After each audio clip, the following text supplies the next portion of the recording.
What is up, everybody? CP and SJ with you again for another week of Every Day We're Covering, where we talk the world of sports, wagering, and having a good time. It's that time of year, lots of things going on here in the spring. School's winding down for most folks. It's graduation time. I know a lot of people have been involved, all kinds of that kind of stuff. And then, also, of course, we're wanting to get outside and do other things because the weather's finally cooperating on that front. But SJ, I know you've been out and about on the graduation trail a little bit here this weekend. How'd things go for you?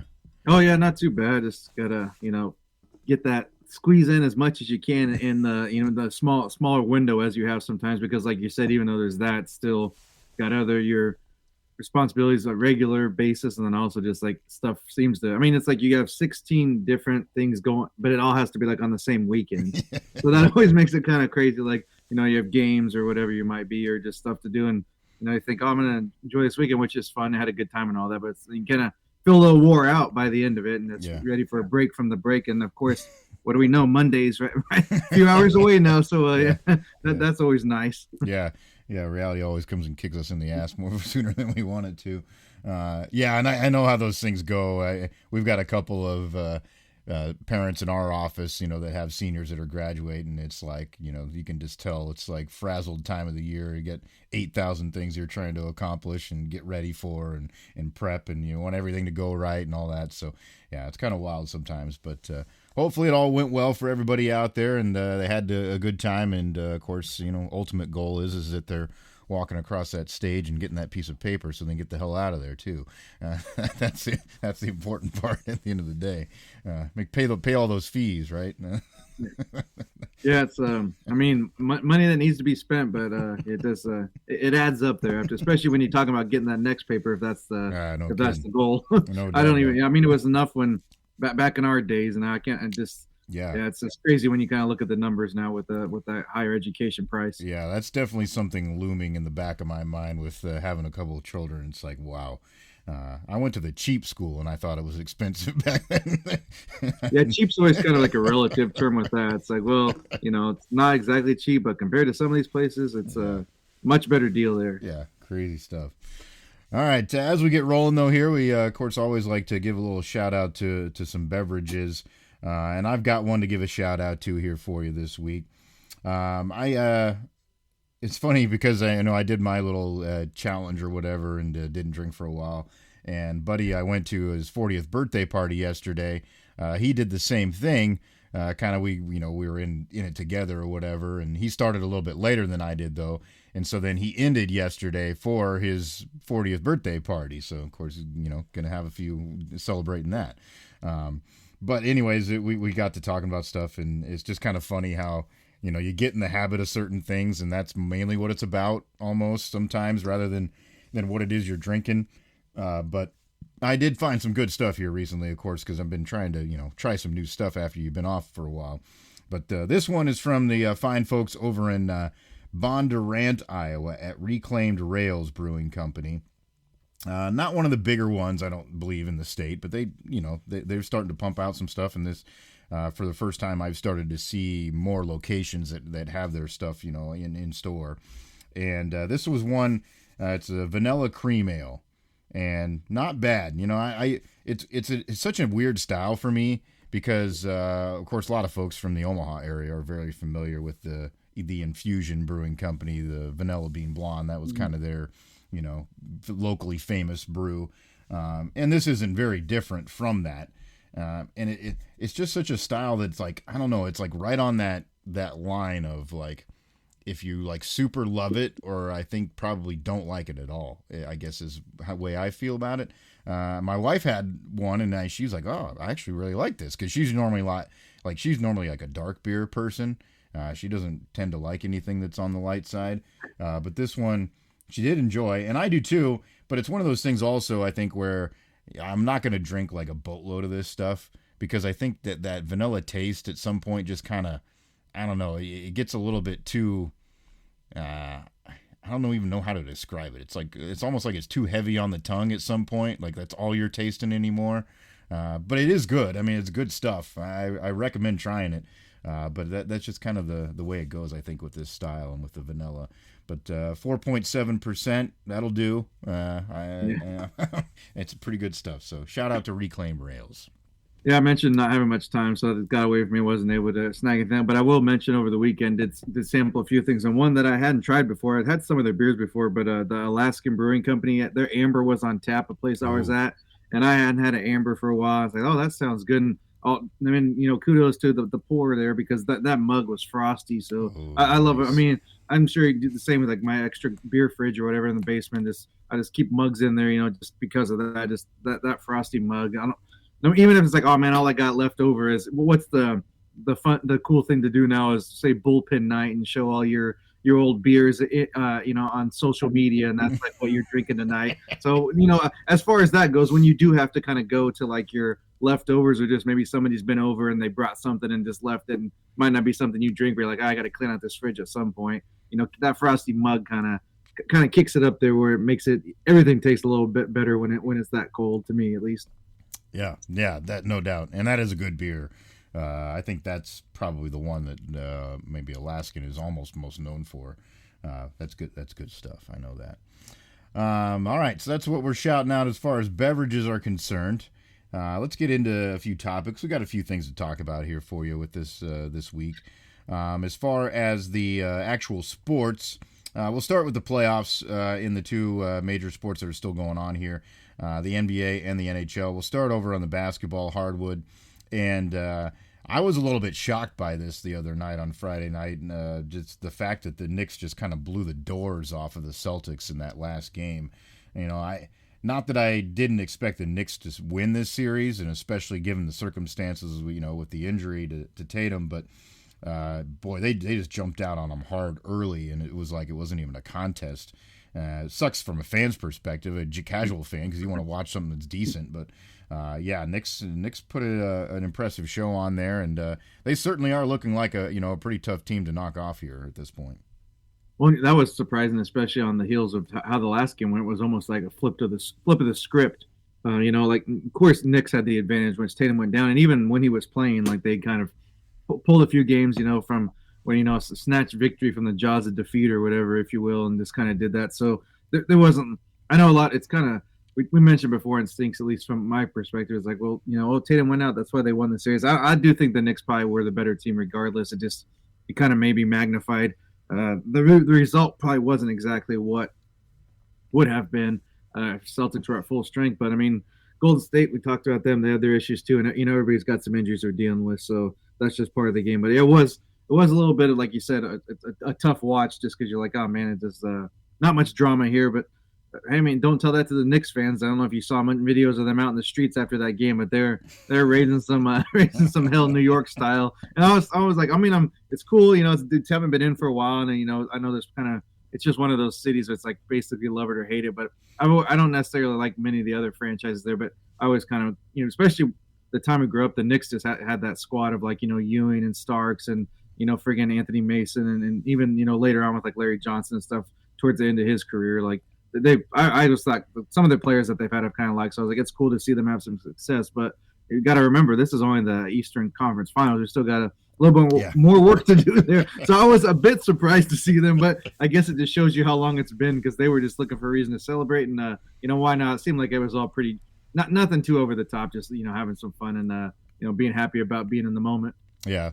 Yeah, I mean, it definitely shows you how hungry they are for some success in that town. Not just them. Like, given especially some of their franchises that are historically, very good at things, hasn't been that way for them for a while. But yeah, 6 players in double figures in that game for them. They had 4 guys that went over 20 points, and that's just a pretty impressive, sharing of the basketball there. Obviously, Jalen Brunson playing terrific. He's the kind of the grease that keeps the wheels moving for that team, and will push them as far as they can go. Impressive output. I will say too, though, a little bit of a shout out to Mr. Horford.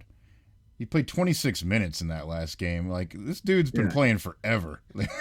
I'm impressed by how he can just continue to hang around and, like, not just be there. Like, he contributes. He's still a decent player out there. It might lack a little. I mean, age is, obviously he never was like kind of an up and down guy, or like athleticism wasn't like, kind of what got him there. But yeah, just to stick in the league that long and be contributing is, as far as their bench goes, and in the lineup a lot just because of injuries and Yeah. that type of thing. But he's been as much help as they've been able to count on, night in night out from the bench, and that's someone that's 40 plus years old. Yeah, pretty wild, pretty crazy. And, the thing I guess that is a little bit disappointing for that team is the fact that other guys that were kind of like your guys that you did count on, your heroes and stuff, especially a guy like Drew Holiday who played so well in their run last time, like he had 4 points in that last game. It's like, man, what do you? I mean, I realize he's not that kind of player that you always expect points from every night, but it seemed like he had a knack for come playoff time. He was a much better contributor and just consistent player. It hasn't really been the case for them. Even Derek White, 8 points in that last game. And he's a guy that you usually count on, 15 plus at least, shooting some of those threes. So they just didn't get that consistency this year to push him over the top. For whatever reason, it was either you get 30 from White or you get whatever 6, 7, 8. Like there's no. I mean, of course you're gonna take the 30, but you'd much rather have 15 to 20 regular than that. And without a bench, there's no way you're gonna overcome that, especially with your best player, blowing his Achilles out there. Is just everything was kind of going back against them. And I'm not rooting for that team by any stretch of the imagination, but it was just kind of strange how it shifted for them being like the bench was like the strength and having depth. And then just almost like within a year or two, it's like that's all gone. Yeah, it's crazy how fast the tide turns on these teams when it takes a lot to build a championship level team, and just kind of underlines that point right there. That it's not easy just to keep getting there, let alone winning it year after year, because it's just a lot of movement and just a lot goes into it. You have whatever injuries, personal problems, life problems. Mm-hmm. It's a tricky thing. So when teams can kind of do it over and over, it's just kind of amazing that they're able to win at that level. Yeah, it shows you, I guess, how hard it is from year to year. Yeah, you can have that one run, but doing it again is a whole nother story. So pretty interesting to see. The other series, of course, it's going on. Actually, as we record right now, it's Game 7 going on between the Thunder and the Nuggets. And it appears that the Thunder have a pretty solid control on this final game, which, I don't know, I guess, to me, I'm almost a little bit surprised. Not shocked, obviously, because, OKC, if you would have said before the series started, everybody probably would have picked them to win the series just because of the way they played all season long. But the way that the series had kind of drug out and the fact that the Nuggets kind of just kept poking back at the bear a little bit, I just thought, man, are they going to let this slip away, and just kind of let, Nuggets do just enough, kind of one of those last minute type things again to lose this thing. But it doesn't appear they're going to let that happen. Now, there's lots of game left, and we've seen wilder shit happen in the playoffs so far. But, yeah, it looks like they're finally kind of, maybe putting their stamp on this thing to get themselves to the level they thought they could get to. Yeah, you have to take something crazy, even by NBA standards, probably considering, pushing 90 points here in the third quarter as we speak right now. So it's going to be hard to see a fall off like that. And that I'd be with you on the surprise there of the fact that it went to 7 was probably the biggest shock of this series, because Oklahoma City just the start of the playoffs strong, and I don't even know that they played that bad in many of these games, with the exception of maybe one or two. Just, when you have someone like Jokic, it's a tough matchup. But also on the other end, when Oklahoma City's playing well, it's almost impossible. Like in Game 7 here, it's almost impossible for Jokic to kind of even. I know in the end his numbers will look good and it'll be like, oh, he got this, that, and this, and this many points. But as far as like the flow of the game, and he's just like out of it every time you see him, it's like maybe a little bit errant pass, and and Williams or someone comes in, Caruso, and just tips it, and then they're off to the races for a layup or a dunk. That's how you're going to beat him, is just kind of make it an up and down game, because as far as like in the game and stuff, like I don't know if I'd call him like. He can't argue with the stats. But he's not like an elite athlete. So if you're gonna take him out of the game as much as possible, because he's gonna have a some type of an impact on it. That's just the way you got to do. And when they've done that, most of the games have been pretty convincing wins on their end. Yeah, that's true. It'll be interesting to see. Certainly that matchup in the next round seems pretty juicy between Thunder and the Wolves. There, like two young teams. A lot of guys that can get up and down. That should be really, if you're a basketball fan, and especially if you like, up and down play, I think that's going to be a series a lot of people like to tune into. I mean, you never know because they don't want necessarily expend too much energy on defense. But I'm sure hoping we get a lot of SGA and Edwards Yeah. back and forth. That would be fun to watch. I don't necessarily care for either, but you can't argue with their game and the talent. So that'll be interesting to watch on that end. Yeah. Now, of course, the other finals is interesting just for history's sake, for the most part. Pacers Knicks in the conference finals. We all know well, if you've been around long enough, you know the history there. Yeah, now it might not be. I mean, under 20 years in true. south of that, you probably these teams used to be good. Yeah, they were real. If not for the Bulls of that era, each of these teams would probably have a couple titles under their belt more than they have right now. Yeah, no doubt about that. That's true. Yeah, I mean, if that might be true for some of the younger generation. If it wasn't for 30 for 30, they might not know who the hell these teams are. And who's this Spike Lee character that's sitting over there? I don't understand. But yeah, I don't know. I think it's going to be fun, and I think just that kind of like side storyline too. Like, I think you have the same type of players that can get a little bit emotionally charged in this too. I can see Brunson and Halliburton, getting going with the fans a little bit and kind of juicing that up a little too. Who's that dude that been punching people in the stomach? He'll be yeah. he'll be getting under some kind of like the new Lance Stevenson without the blowing in the ears type of thing. That he plays with the Pacers too, so maybe it's just something about about that franchise. You got to kind of have that that guy that just pokes at you, just kind of the I guess for lack of a better comparison, like the Rodman, the Artest type of guy to just kind of get under your skin. And I mean it is part of the game, play little mind games. It can't, as long as you don't, there's that fine line, but as long as you're doing it within the game and not being too dirty and bush league, it's part of the game and part of competition. Yeah. And I do think that just the series itself, as far as matchup wise and stuff, should be a really good one too. I mean, you got a lot of guys that fit pieces well on both those two teams, and I think can play a little bit varied styles at times too. I mean, both of them can be the make shots from the outside, but they both love to kind of go downhill and get to the rim too. So I think that it could be a very fun basketball series to watch in that regard as well. It'll be a little bit different. I don't think quite the up and down paces you expect from the other one, but still, as far as the skill is concerned, that should be a pretty good matchup. Well, I mean, just the point totals might not be there, but I think that you're gonna have an outlier here or there, probably a blowout. It's hard to not within a series setting, but I think I just anticipate much closer contest than even the other one, because if one of those Minnesota or Oklahoma City gets rolling, it's and you have a bad night, it could get ugly quick. Yeah, very true.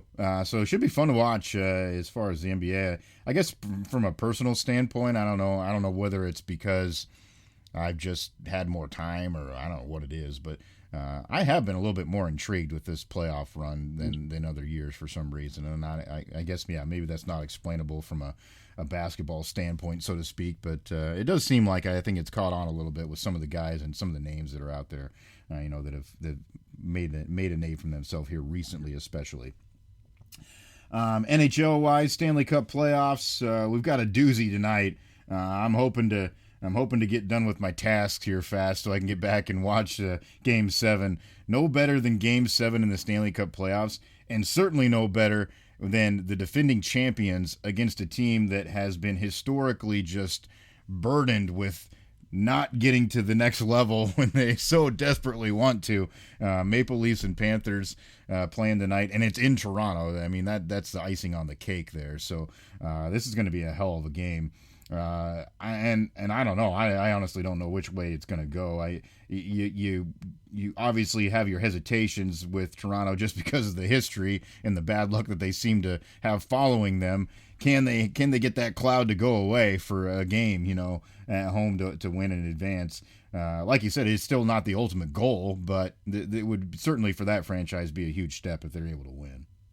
Yeah, I mean, could you imagine just getting somehow? There's got to be some type of technology to track this, but whoever has whatever, it's Apple Watch or the Android version of that, and just the heart rates that are going to be during that for the fans tonight, because even you get a little bit ahead, you can't just be like, oh yeah, it's in the bag because of history and what how it's how I guess you can't understand freaking had your heart ripped out so Yeah, many times, yeah, and especially in this exact setting. Like here we go again, and of course you always want to be confident in your team and like, well, of course we're gonna win. We got a good team, blah. But I mean, you gotta feel part of that. This part of that's got to be like, oh man, here we go again. So hmm you can't really, just to kind of get on somebody for having that feeling if they're Leafs fan because they've been there too many times. I mean, you can't really these games is the NHL. It's like, man, it's not really when you get into it and you're like someone that really follows the game. But as far as just like a casual observer, sometimes it almost seems like a coin flip in every one of them,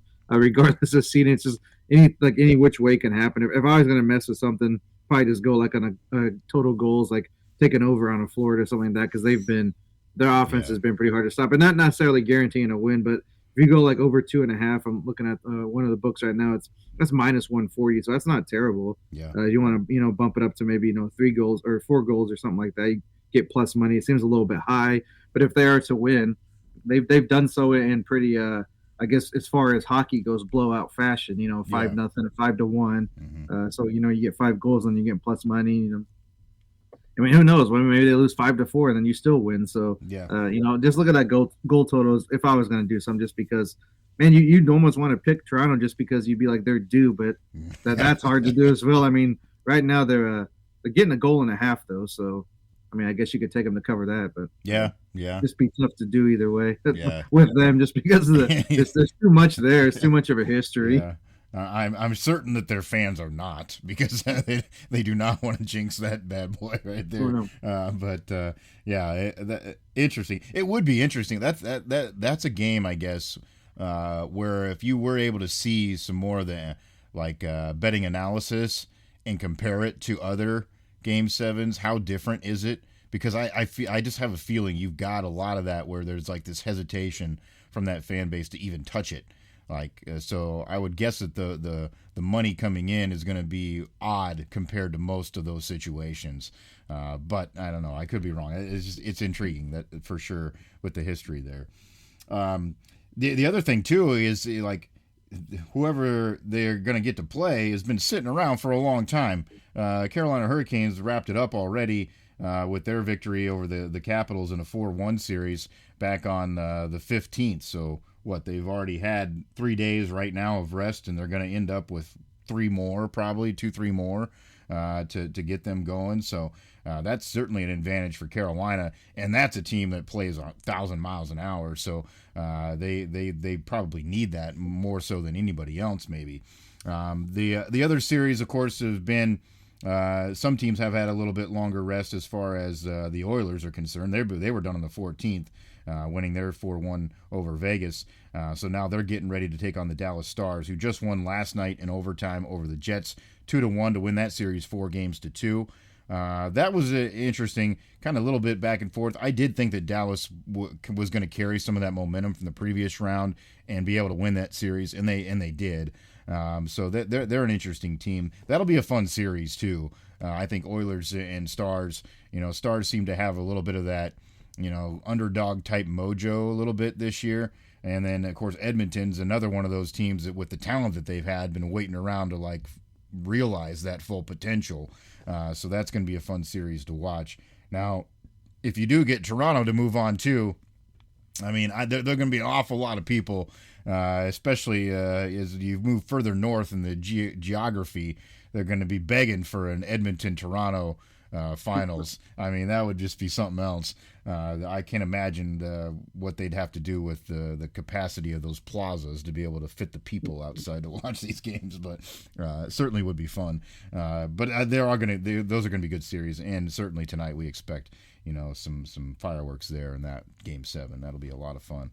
It has been cool to follow along in that front as well. So that's what's happening, Stanley Cup and NBA playoffs. Of course, as always, with those series as they continue, our kind of MO has been to do some things here and there as the week progresses, day of, kind of see where things are moving as far as lines are concerned. Obviously, know what possible injuries may affect things at certain times, and then we tweet those things out. So you're following us there on Twitter at SJMBets, at Cherokee CP. Put those things out there for you during the day to give you enough time to throw some money down on it. And again, as we've explained the last few times, a lot of times we'll put something out there in like a 3-pick form or even a 4-pick form just to show you what the money would be if you parlay that stuff together. Now, whether or not you just want to piece that apart or put a couple of them together, that's totally on your opinion and up to you. And obviously, you're not ever going to agree with everything that we have to say, and that's fine. That's the way gambling works. If we all knew and we were all doing the same things, and we'd all make a shitload of money, and there wouldn't be sports gambling anymore.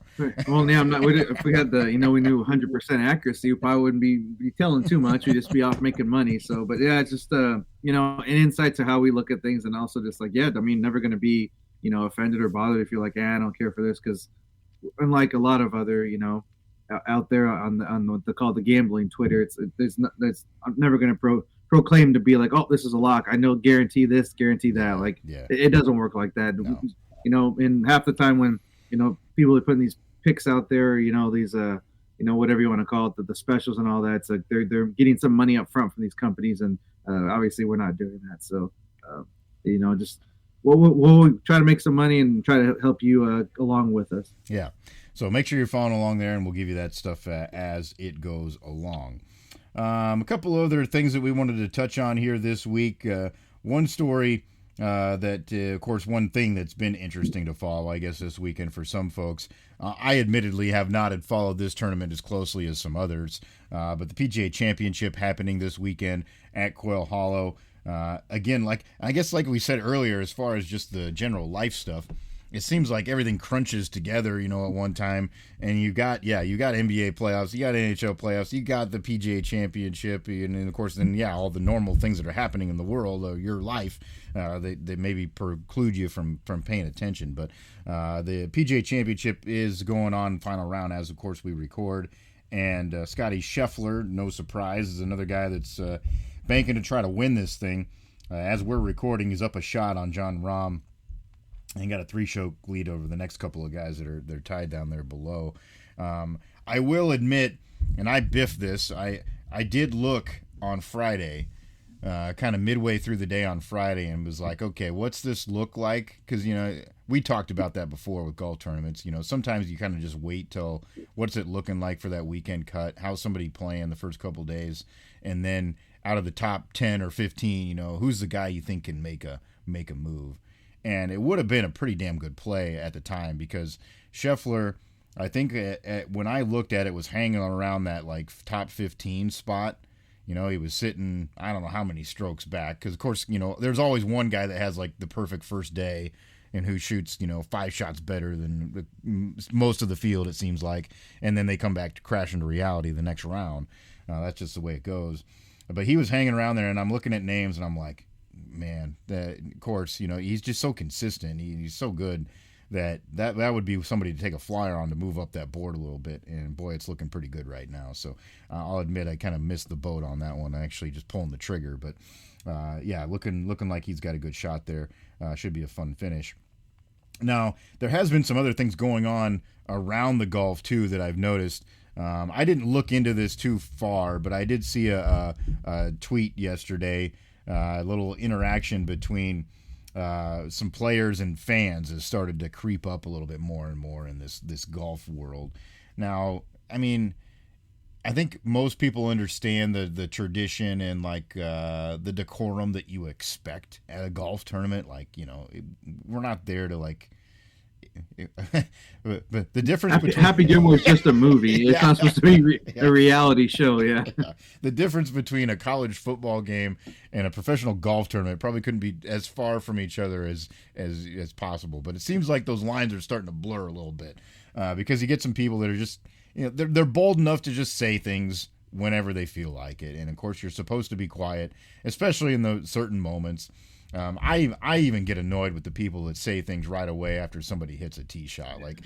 Like come on, what are you trying to do? Like it's almost like they're trying to bring attention to themselves a little bit, and I suppose that's what they're doing. But it is annoying. But I did see that Brooks Koepka got into it a little bit with a fan and kind of was like, you want to come down here and say that to me, kind of thing. And if you're getting to that point where you're riling those guys up, because I'm sure that's one sport where you've got to have one thick skin and one mental focus to be able to block out that stuff. But if you're starting to get to those guys a little bit, you know that it's probably crossing a line. I mean, some of it is like a little bit overdone in some cases with that, and even like a sport like tennis where it's like total silence, can't even breathe.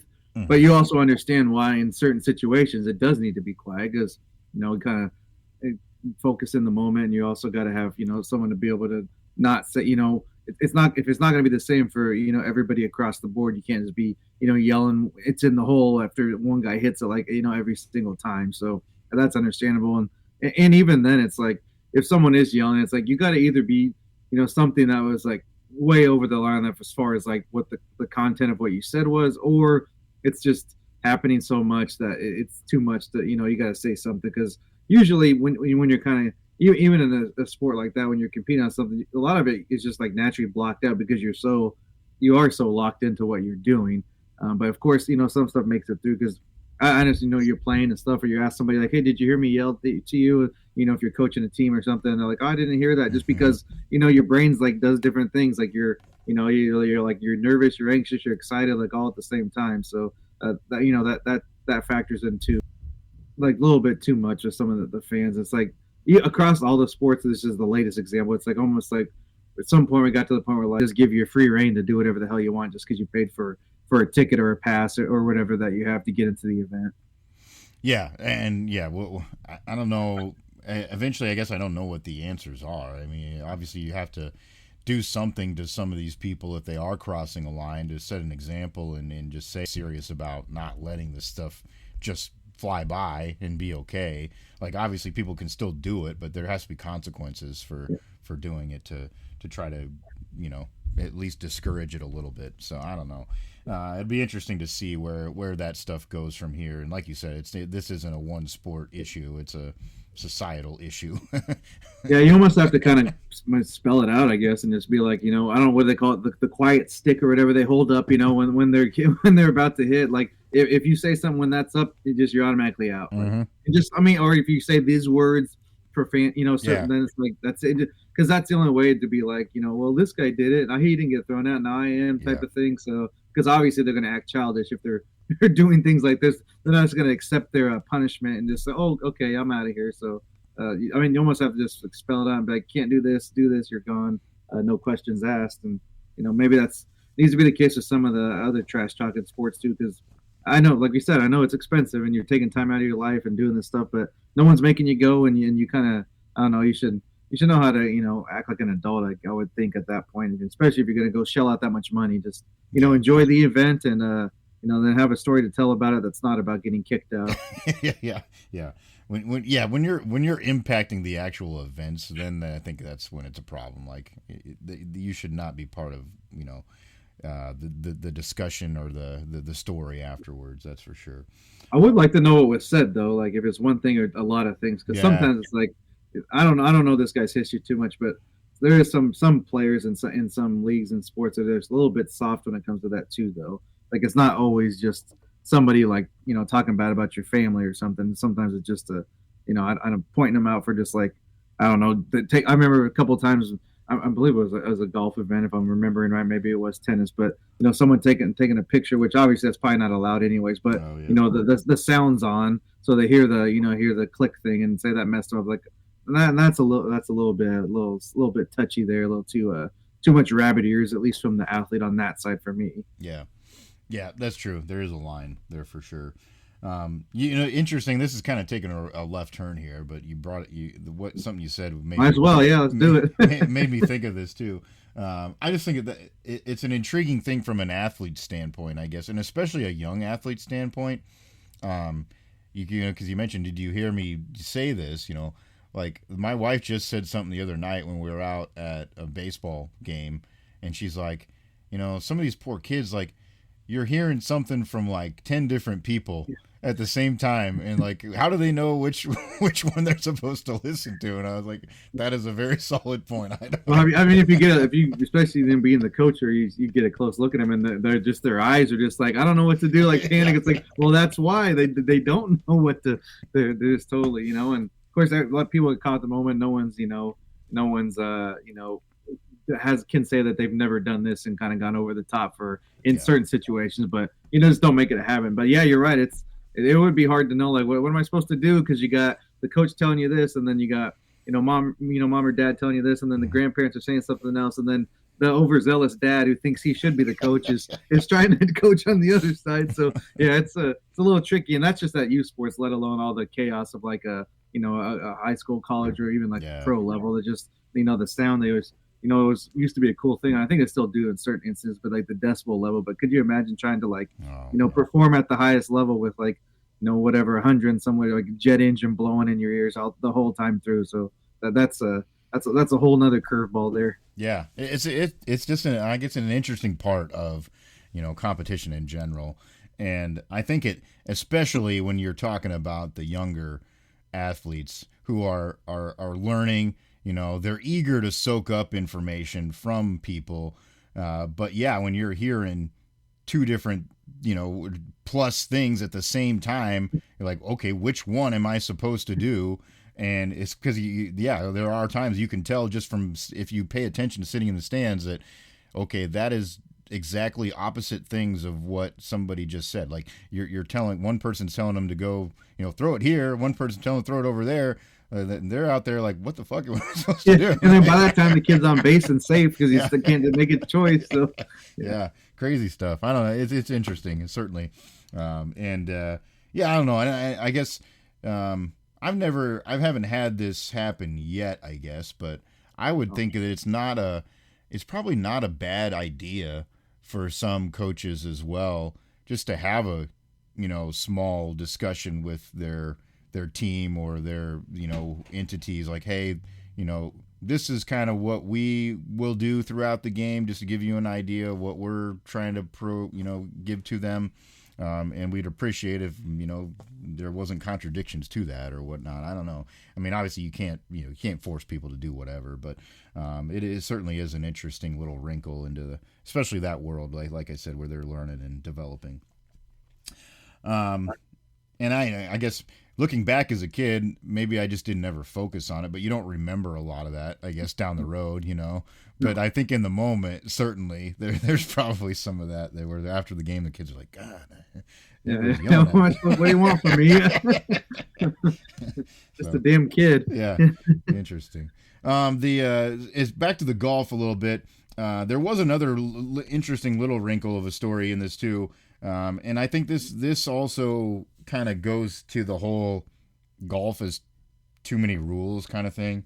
Apparently when Rory McIlroy showed up, they did some sort of they have testing, of course, of all the players' equipment, and he was deemed to have a non-conforming driver, so he ended up having to go with a different club. And then he turned out to, not be so great with his driver the rest of the weekend. Is seemingly probably because of that. He wasn't ready for it or whatever. But there was another story later on where another golfer had mentioned, well, I think so-and-so's driver also didn't meet the standards, or this one doesn't meet the standards. Like, they'll tell on each other. Yeah. So what the hell are we doing here? Like, I mean, obviously you have to have some guidelines. You can't have somebody having some crazy advantage because of technology that you didn't either know about or didn't enforce. But at the same time, like anything else with golf, there's probably too much of splitting hairs here and getting down into the weeds a little bit, whereas most people are just like, let the guys go play some friggin' golf, kind of thing. Yeah, this has been probably some time ago, but I remember there was kind of that, it's probably 5 years at least, if not longer. You could probably see what you think, if you remember. I'm sure you remember this one, but it was like the big deal with the putters, and where, people were kind of using that anchor, tall putter, and kind of doing that stuff. So that was I guess just like, I don't know, I guess should be the same for everybody, but it's like, it was kind of like tattling on each other is just another thing that I don't think they really need that problem. They got enough where they're trying to work on building fans. I don't think that needs to, they don't need to add that to the mix. Yeah. Interesting. I mean, obviously, certainly they have the resources to deal with it and overcome it. I mean, there's freaking crews that travel with these guys, giving them their equipment and working on it day in and day out. So it's not like it's that big of a deal and disadvantage. But I just thought it was interesting that it was brought up for sure. The other little fun thing regarded to the golf that you just sent over to me earlier here today was that for the first time, tickets at this event were what they considered championship plus tickets. So what the deal is you get your ticket, and then it also includes all food and non-alcoholic beverages for the tournament. And if you watch the little video that goes along with this, yeah, I mean, it's like walking through a damn, Quick Star or whatever. You got all the food, little, some prep food. Most of it's kind of just the packaged stuff.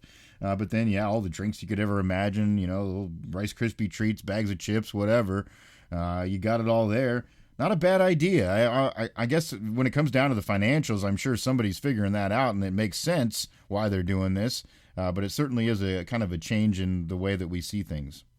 Yeah, I mean, I guess they don't have the price points to, break it down by the numbers, but it seems like, I mean, if you're going to be there anyways, and I mean, I can imagine what they would charge typically for, a pop or something like that, or even a bottle of water is by $6, $7, $8 or something like that. So if you're going to be out there for, a full day or even a couple days, I'm sure, most of the major fans that are going to go to an event like this plan to be there almost, probably all rounds available, or maybe even some of the practice rounds too. So at least it's something like, I guess we've discussed on several occasions here over the last few weeks of just how, the gouging of, ticket price gouging and how much they've gone up and the fees and all that stuff. And I don't know that this is, we might find out this costs $500 a day. We're like, okay, never mind. It's no good anyways. But I haven't seen anybody bring up the price. I don't think it's probably too out of this world, but at least if you're going to, charge me this much more, give me something on the back end too. Yeah. Like, when I was talking to someone, you look at just getting haircuts these days have just gone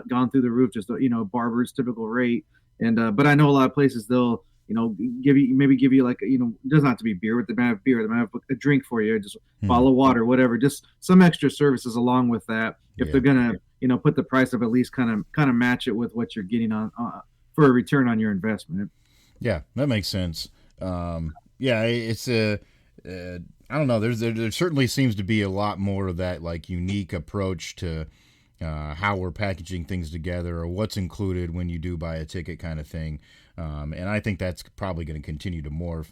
We and I know we already mentioned this too, and I'll probably look it up again, but before the season gets started. But the whole Coastal Carolina thing where they're including concessions in the season ticket prices this year too. So there's lots of that thinking, and I think it's probably a combination of course driving attendance and then also making it as easy and financially feasible as possible. And I'm guessing part of this deal too is you're talking about probably eliminating some costs with as far as like staff is concerned, because all you got to do is now have somebody that watches you come in, and then they can get whatever they want. Make sure you got the ticket you need to get in there, and then just grab what you want and get on out. Yeah. So that can save some money there. And then when you talk about the college team angle or whatever, it's be a type of a team in a league, you already have your contracts with your concession providers anyways. This way you could we can guarantee you this much of your cut of this, and then they might like that better too, where it's like, well, we hope people buy a lot of popcorn today, but we just don't know. But if it's already up front, then at least what you're working with. They always want more money and always trying to get more when it comes to business, but at least you have maybe something to start with, and you can kind of go from there. And I mean, I guess if it's something you're going to attend regularly, I would kind of maybe prefer an option like that where you're like, I don't have to eat somewhere else before the game because I don't want to spend $50 on dinner tonight at the arena. Well, you got maybe you're going to the game already. It's like, I can just eat there because I got my all-inclusive ticket to get there. So I guess at the time it feels like a free meal. Of course you paid for it, but you don't have to pay the extra on the day of the event. Yeah. Well, yeah, I mean, we've all had that thought, where we're like, okay, we got to go eat this or whatever beforehand because we don't want to spend $1,000 at the concession stand. Well, and even just even like a nicer sit down is going to be cheaper than most concession prices. So I mean, $10 hot dog or whatever. It's like, man, that's all I get for $10. Yeah, no kidding. That is intriguing. I think you'll continue to see that. Yeah, speaking of being pissed about ticket prices, I will say the of course this week was the official NFL schedule release, and all the things have been put together. Now I realize the team that I'm a fan of, who's in your backyard there, has had a decent amount of success over the last half decade. That correlates with why things would be worse. But like, I'm looking through the games after they release it, and it took me until a week or a few days later to see any of them that were under $200 for one and that's ticket. just getting in the door. You're not talking about like a Yeah. a 50-yard line, Yeah. primo spot. You're talking about just to get up there in the nosebleeds. Yeah, just to sit somewhere that you may see some action. Like, I mean, I don't know. I like I said, I get it. With success comes, capitalizing on that prosperity, and that's what the team is doing. And whatever, you don't blame the marketing department, because we got to capitalize when the iron's hot. But at the same time, it's like, again, how do we continue to expect the the fan base to grow, and for kids to have that experience at some point in their life, and those kind of things when we're making it? I mean, obviously we all know the rest of the world has not got less expensive recently. Yeah, So- it's the opposite. Yeah. So then you're tacking on that for something like, everybody wants to maybe go to a game, and man, how do you justify it? I'm just sitting there looking at this like, okay, guess I'm not I'm not thinking about going this time around. Maybe if I get somebody that I know that has some extra tickets, and the one game they're looking to sell a few, and they'll do it for a decent price because they don't care, they just want to get rid of them. But man, you're precluding a lot of people, I think, at this point, from being able to do that. Well, and then you look at the NFL wanting to charge upwards of like almost $100 to park on top of everything, and then I guess maybe if someone that doesn't is a fan of the team but doesn't live in the town, the city, but I mean, being looking at a team that's in the talks of a new stadium, then you're going to do this at that while you're trying to say, oh, we don't have enough money to build our own stadium. Well, how about you use some of that money there right there, bro? So, and the bad thing about for the Kansas City angle, at least, is the baseball and football are both kind of in the midst of that stadium talk. So it could be a double hit there for the taxpayers. So that's also just, I mean, whatever, we know their businesses and they're just going to suck as much out as the consumer as they can, but it still doesn't. It's hard to just, at least for me, it'd be hard to justify mine. Be like, yeah, I'll go ahead and pay a little more while they're still asking me to pay more for this other luxury stuff that they could easily pay for. And it's not just that franchise. None of these teams pay for their own stadiums. No. But I mean, it's just kind of it makes it more of a pisses you off just a little bit more when you're like you're just that damn greedy, and all I want to do is watch a few games and support a team, but kind of just you make it hard to want to do that when it's, I mean, I guess just people are just credit carding it up and just still worrying about it later, because I don't think people are just shelling out all this $1,000 of cash on all these games. So. For the most people, it's not a thing you can just do. So yeah, it's I don't know. I guess it's a mark on where we're at society wise, but it's just like at some point, is it gonna counterbalance itself? Because we've talked about that with the whole justifying the entertainment part of your life. At some point, I think it just has to. There's got to be some course correction here to make it reasonable. Speaking of money, the Atlantic Coast Conference has announced that during the 23-24 academic year, they generated $711 million, according to new tax documents that were released by the league. They distributed an average of $45 million to each of their 14 full-time member schools, a record for the conference. So that covers the final year of the athletics prior to the additions of those new teams, of course, when we've got all this goofy realignment that's been going on. But this has sparked Jim Phillips, the commissioner, to say at their spring meetings that he believed that things, of course, have settled down a little bit. He thinks that college athletics needs to settle down, not just for the ACC, but he said he thinks they positioned themselves for that. The chaos and constant wondering of what's happening here or there that distracts from the business at hand. I feel good about where we're at, And while I do take things one day at a time, I think there's a period of time where let's settle in and get things done. Now, I mean, of course, he's going to say things are good for the ACC and feels like things will settle down. It'll be interesting to see if that's the case. I mean, obviously, this is all driven and drawn by what's going on with college football. And if we start to get some changes with the playoff and how that's structured, and if that turns into something that's going to affect what conferences have to do, then that's a whole different story. But otherwise, I guess if the leagues feel like they can do what they want to do with this playoff by staying with the current scenario and setup, then yeah, maybe there will be a touch of a period here where things aren't going to go crazy for a couple years. But I would not want to be somebody in his position to count on that either. Yeah, I mean, they not just being honest, they kind of didn't have much to go but up for the situation they found themselves in, a couple years ago. So, but and then they turned a decent profit. So you gotta or generate revenue. I don't know what the profit was. I guess we don't have the full numbers, but they at least generated some, a decent number that looks good at least on that part of the balance sheet. So good for them. But I mean, it's probably more just, I guess, kind of doing your duties of trying to like calm the waters and make sure your members are feeling as secure as they can. But even if you look at the main two conferences or whatever you want to call them with the Big Ten and SEC, like I don't know, do you ever really feel that confident though? Because as much as it changes and quick as it goes, like you hope you're in a good spot, but if somebody comes with more money or someone gets somebody else on their side or starts believing this or doing that, and then who knows, there's not much loyalty no matter what brand or what affiliation you think you have, even with the Southern schools, if you throw their amount around a cash at them, that those three letters don't mean much to them once they start seeing these numbers and getting the money that they could just have all for themselves instead of having to split it with people. So I mean, hopefully we said, talking about the playoff deal last time, where they're pretty much looking at going to the 16-team field, and we just kind of our sentiment there was we just want a little bit of the same for at least a couple years. So we hope that this is the case, but I wouldn't put too much stock into that. Not the fact that it's just like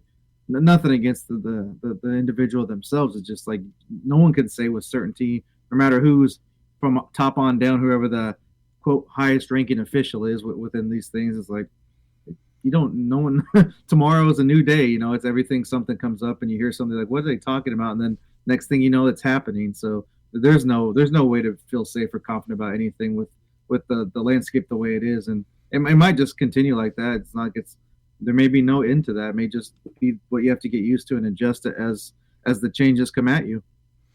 Yeah, you're absolutely right. Nobody should feel comfortable or confident no matter where they are.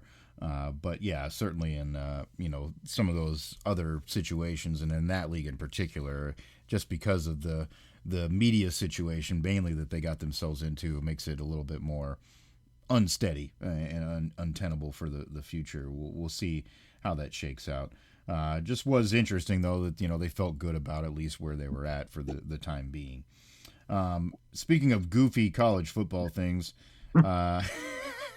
An Ohio State representative has presented a bill that would prevent Ohio State games from being scheduled at noon. It would prevent games from beginning before 3:30 when a state university is involved. They did provide an exclusion, though, for the big game, Ohio State-Michigan, because, of course, we all traditionally know that that's a noon or 11 a.m. Central kickoff as we're used to it. So they won't change that. But other than that, making it disallowed.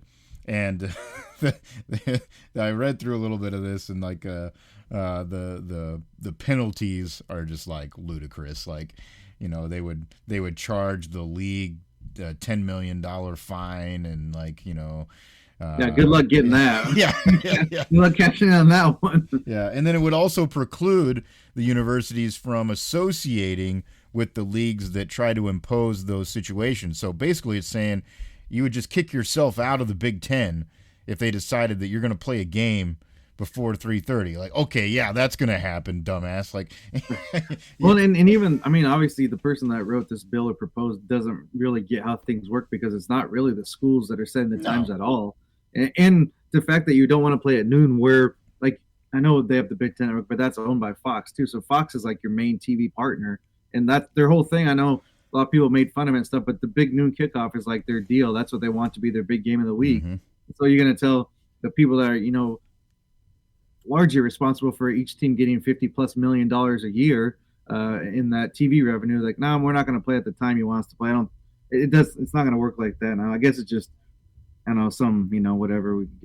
Politicians being politicians, I guess, is a good way to wrap it up. But I mean, they're not good. It's good that Ohio State's winning right now, and I guess that's the time to do it because I mean, first they were trying to ban the whatever celebrations at midfield of Ohio Stadium, and now they bring this up. It's like, if you weren't winning, this would be all over. That's the only thing that's kind of giving them a pass. It's like, well, I guess they are the defending champs. So I mean, whatever. Not that you can say what not that doesn't give you like a pass, but it'd be like, well, they're not going to bring it up as like ammo or more trash talk because you can kind of hold the scoreboard thing up for at least a few more months before the next season gets going. Yeah, no doubt about that.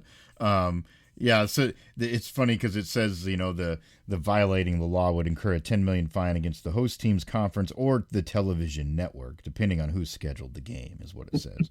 And how you would know that, whatever.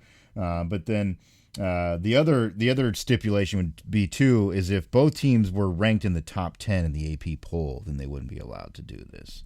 Like, okay, I mean, from a fan's perspective, yeah, that's what we all want. We all want primetime games that are good ones, but whatever. By the way, this guy's name is Tex, so I mean that kind of tracks a little bit. Man. All you need, we should have led with that. We could have just we wouldn't have had to spend those last few minutes. But yeah, it's just it's funny, but it's also dumb, and I guess so.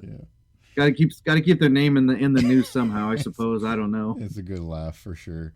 I don't know. Maybe Tex is a nice guy. I have no idea, but dumb idea for sure. So that was our funny story for the week here.